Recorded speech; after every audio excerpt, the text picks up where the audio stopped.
Всем привет, менің есімім Маяла. Менің есімім Бақыт. Және бүгін біз өзіміздің үлкен арманымызды орындауға бара жатырмыз, яғни Нью-Йорк қаласына. Бүгін біздің бірінші влогымыз. Сіздерге ұнайды деген үміттеміз. Әрмен қарай бізбен болыңыздар.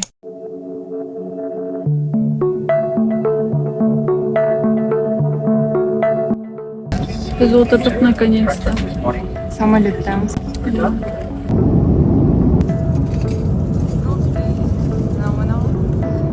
Маған ұнамады вообще да.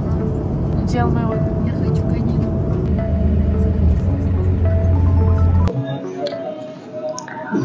Біз қазір Германияның аэропортында отырмыз. Привет. Привет, здравствуйте. Это YouTube канал. Всем привет, как ваши дела? Сипсила. Здравствуйте. Біз қазір Нью-Йоркқа баратын самолетқа отырдық. 9 сағаттай күттік, ұйқымыз келіп тұр.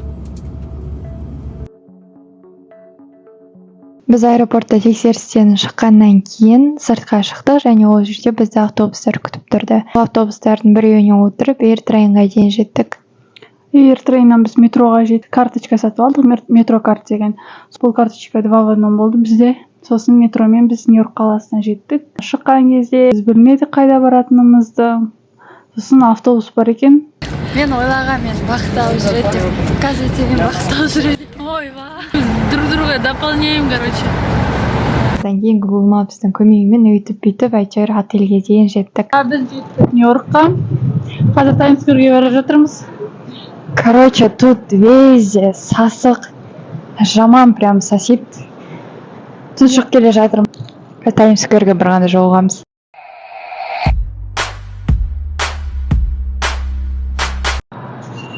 Біз қазір Таймс-сквердің көшесінде тұрмыз, қолымызда мак алып алдық.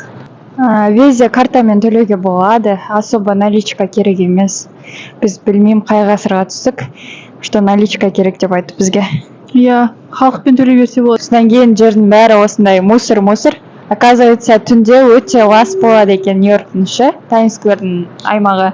Ал таңертең осының бәрін жуып, тазалап қояды екен. Осылай біздің Нью-Йорктағы бірінші күніміз өтті, және екінші күні біз таңертең тұрып trailways.com сайтынан өзіміздің билетімізді алдық, себебі 3 айда басқа қалада өткіземіз. Себебі біз G1 студенттеріміз. Алдағы уақыттарда Америкада өмір сүру туралы, қалай выживать ету арқылы туралы видеолар түсіреміз деген ойдамыз.